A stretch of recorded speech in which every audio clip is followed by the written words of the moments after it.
आज आपण विमुक्त दिवस साजरा करतो याची पार्श्वभूमी वकील साहेबांनी आपल्याला सांगितलेली आहे. त्या मंडळीचं निवेदन गेल्या आठवड्यामध्ये आपल्याकडे आलं होतं आणि सर आपण अशा स्वरूपाचा कार्यक्रम आणि शासनाने जो निर्णय घेतला आहे त्याच्या अनुषंगाने एकत्रित आमच्या कार्यक्रमाला यावं अशी विनंती केली होती. परंतु आम्हाला जाणीवपूर्वक सांगायचं की शासनानं 10 दिवस आज साजरा करण्यासाठी सूचना दिलेल्या आहेत आणि त्याची पार्श्वभूमी जर आपण अत्यंत म्हणजे ब्रिटिश काळामध्ये आपल्याकडे ज्याला आपण काय म्हणतो की क्रिमिनल ट्राईब्स ज्याला म्हणतो की त्याला गुन्हेगारी प्रवृत्तीच्या जाती म्हणून एक यादीच करून त्याला एक कायदा निर्माण केला होता इंग्रजांनी. तो कायदा अत्यंत म्हणजे वन विभागाचा जो कायदा आहे त्याच्याशी अगदी कडक अशा स्वरूपाचा कायदा त्या कालावधीमध्ये होता आणि त्याचे जर पार्श्वभूमी आम्ही पाहिली तर त्यामध्ये त्या कालावधीमध्ये प्रत्येक जमातीतल्या त्या लोकांना प्रत्येक ब्रिटिशांच्या ठिकाणी नोंदी ठेवल्या होत्या की त्यांनी तिथं भेट द्यायची, त्यांची रोजची हजेरी लावायची, त्यांचं काय दैनंदिन कामकाज सुरू आहे त्यावर सगळं बारीक लक्ष ब्रिटिश काळामध्ये पण होतं. आणि त्याच्यामधल्या आपण जर विशेष याच्यामध्ये मगाशी गायकवाड साहेबांनी सांगितलं की याच्यामध्ये जे आफ्टर सेटलमेंटचा जो इतिहास आहे त्याच्यामध्ये हायकोर्टमध्ये एक पिटिशन माझ्यासमोर गेल्या काही दिवसामध्ये आलं होतं आणि त्याच्यामध्ये बारामतीचा सेटलमेंटचा जो आहे तो विषय पण त्याच्यामध्ये आहे. तर आज इथं चर्चा करताना मी त्याची बरीचशी माहिती त्या केसच्या अनुषंगाने घेतली होती.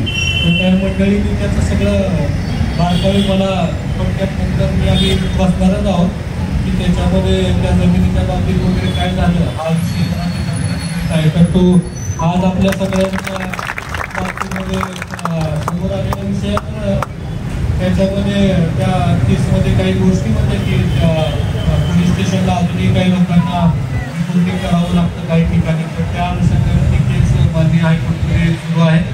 तर आपल्याला हे सांगायचं आहे की आपल्याकडे अशा काही गोष्टी आहेत की समाजातल्या काही लोकांना माहीत नाही की असे आपल्या जमाती बांधव आहेत की त्यांची पूर्वजांची इतिहास जर पाहिला आपण तर खूप विचित्र परिस्थितीमध्ये आपले पूर्वज त्याच्यामध्ये राहिलेले आहेत. आणि भारताच्या स्वातंत्र्य चळवळीत असेल किंवा ब्रिटिशांच्या जोखडातून बाहेर पडताना त्या जमातीच्या लोकांनी जरी आपण म्हणत असो संख्येनं कमी जास्त असतील तरी परंतु प्रत्येकाचं योगदान याच्यामध्ये खूप महत्त्वाचं आहे. ब्रिटिश चळवळीला काही ठिकाणी स्वातंत्र्य चळवळीमध्ये बऱ्याच ठिकाणी या समाजाच्या लोकांनी मोठ्या पद्धतीनं स्वातंत्र्य चळवळीमध्ये विरोध केलेला होता आणि त्यामुळे ब्रिटिशाच्या चळवळीमधून ब्रिटिशाच्या जोखडामधून आपलं भारत स्वतंत्र होण्यामध्ये आमचं योगदान खूप मोठं आहे. आणि मग स्वातंत्र्यानंतर मग आपले जे कायदे झाले राज्यघटना आली आणि मग सर्व समाजातल्या लोकांना एकत्रित सर्व एका स्तरावर आणण्यासाठीचे काही विषय होते. त्याच्यामध्ये 31 ऑगस्ट 1952 हा कायदा रद्द केला की जो क्रिमिनल ट्राईब्स म्हणजे त्याला शब्दामध्ये बघितला आपण तर गुन्हेगारी हा शब्द त्याच्यामध्ये होता. हा शब्द पहिला कायदा आणि त्या कायदा रद्द झाल्यामुळे विरोध केला आणि त्याच्यावर ठेवलेला एक मोठा ठपका किंवा एक मोठा काय होता आपण त्याला लावलेला ठिपका होता डाग होता तो काढून टाकला आणि मग आपल्या त्या समाजाला आपल्या प्रवाहामध्ये आणण्यासाठी प्रयत्न सुरू झाले. परंतु जसं आपण साहेबांनी सांगितलं साहेबांनी की बऱ्याच गोष्टी आमच्यासाठी करणं अपेक्षित आहे. आजपासून आपण याच्यामध्ये दिन साजरा करण्यापासून याच्यामध्ये सुरुवात करू. आपण तुमच्या समाजात आमच्यामध्ये जे विषय असतील रेशन कार्ड असतील किंवा जातीची दाखले असतील आधार कार्ड असेल वगैरे अजून बऱ्याचशा गोष्टी आमच्या आहेत.